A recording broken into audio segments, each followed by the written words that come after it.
Mela Ministru l-ewwel nett, x'inhu l-ispirtu ta' din il-proposta fil-liġi tal-websites?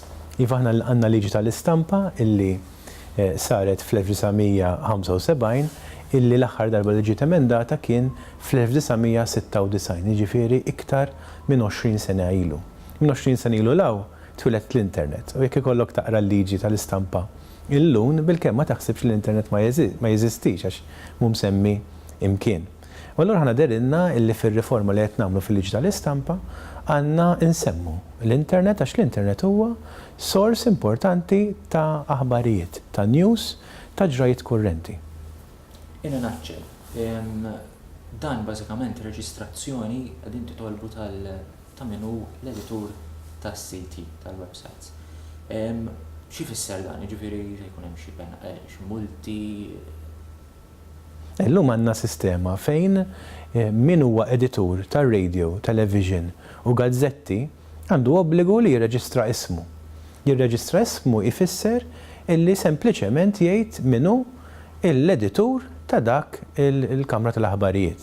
Mela hekk pereżempju għandek il-One Radio, il-One Radio għandu obbligu jibgħat minnu l-isem tal-editur tal-One Radio.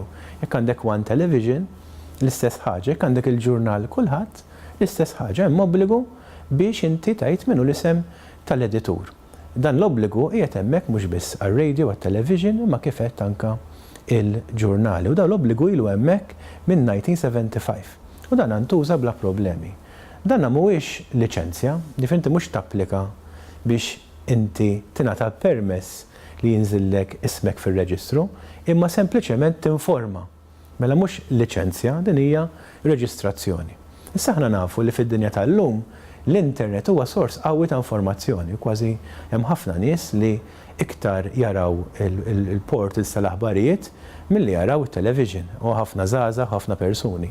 Allura aħna qedna li dan l-obbligu tal-editur illi jiniżżel ismu f'dan il-ktieb jiġi estiż ukoll għal dawk il-websites tal-aħbarijiet u ġrajiet kurrenti u liġi tipprovdi u tajt b'mod ċar il-liġi li qed nipproponu tajt illi il-websites illi joffru servizzi ta' aħbarijiet jew ġrajiet kurrenti biss għandhom obbligu li l-editur jirreġistra ismu u allura ikonna id-dritt tal-poplu kollu, l-pubbliku jkollu dritt ikun jaf li jekk hemm website tal-aħbarijiet u l1.com.mt, il-pubbliku jkun jaf minnu l-editur tagħha.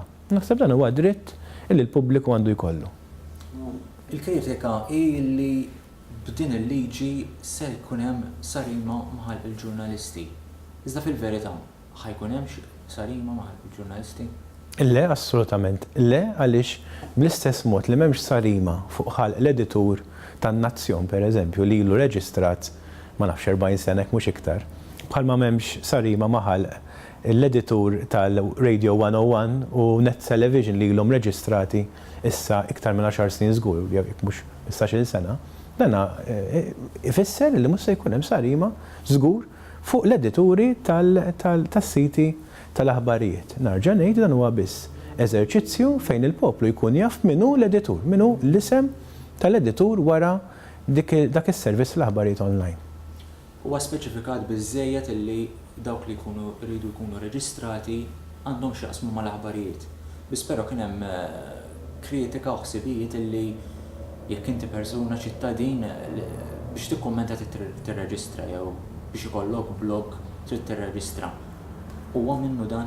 Assolutament le, din hija spin tal-Partit Nazzjonalista, mhu veru xejn illi inti biex tikkummenta online, biex ikollok xi tip ta' Facebook page jew xi tip ta' espressjoni li jagħmilha ċittadin biex jagħmel passatemp biex ngħidu hekk jew biex jagħmel jesprimi l-opinjoni tiegħu trid tirreġistra da assolutament mhux veru, din hija gidba tal-Partit Nazzjonalista, assolutament mhuwiex hekk, anzi kif qed il-liġi titkellem dwar websites li jipprovdu servizz ta' aħbarijiet jew ġrajiet kurrenti.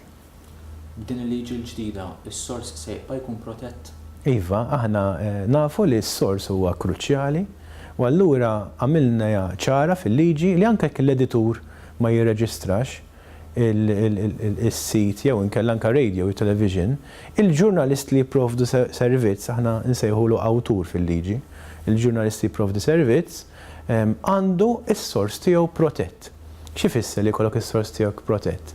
Ifisser li jekk jiena nagħmel storja u ngħid Mr. X għamel xi ħaġa ħażina għax qalli sors tiegħi, jiena jekk nittella l-qorti ma nistax nikxef is-sors tiegħi. U allura jekk l-editur jirreġistra jew ma jirreġistrax, m'għandux jaqsam xejn, is-sors tiegħek huwa protett dejjem, dan huwa gvern progressiv u di xi ħaġa li hija qalbna ħafna. Il-gvern se jkompli jisma' l-ilmenti, suġġerimenti brabta ma' liġi? Iva, aħna fil-fatt ġanna skedati laqat ma' l-Istitut ta' Ġurnalisti Maltin u anka ma' għaqdiet oħrajn li huma relatati direttament mal-ġurnaliżmu sabiex inkomplu nisimgħu minn għandhom il-ħsibijiet dwar din il-liġi. Il-liġi intlaqad b'mod pożittiv, jiena smajt klim ta' tifħir fuq id-deċiżjoni li nneħħu l-libel kriminali, illi aħna nneħħu il-possibilità li tagħmel mandati ta' sekwestru ta' qbitu anke kontra l-azienda kautelatorja. Rajt ħafna klim pożittiv fuq l-idea li ndaħlu l-medjazzjoni fil-libelli biex il-kawżi jitħaffew iktar u nagħmlu difiżi aħjar favur il-ġurnalisti. Per eżempju, żviluppajna l-kunċett ta' fair comment. U issa bidilnieh f'xi ħaġa li qed insejħula honest opinion. Jekk inti jkollok opinjoni onesta, dak biżżejjed biex jekk xi ħadd jagħmellek libell u inti ġurnalist tirbaħ dak il-libell. U allura qed naraw li dan huwa sforz enormi kbir biex jinbidlu ħafna affarijiet favur il-ġurnaliżmu f'pajjiżna. U aħna ħankomplu nitkellmu ma' kulħadd with an open mind, ġifieri mhux se mmorru bl-idea li dak li hemm huwa sagrosant jew m'hemmx fejn inkomplu ntejbu fuqu, aħna ħammorru b'moħħ miftuħ ħaniltaqa' ma' kulħadd u nilqgħu s-suġġerimenti ta' kull min interessat sabiex meta jsir il-proċess leġislattiv noħorġu mill-Kamra ta' Rappreżentanti b'dokument b'saħħtu tajjeb li jkompli jżid il-libertà tal-espressjoni tal-ġurnalisti waqt li jassigura illi ikun hemm bilanċ ma' drittijiet taċ-ċittadin illi jipproteġi r-reputazzjoni tiegħu.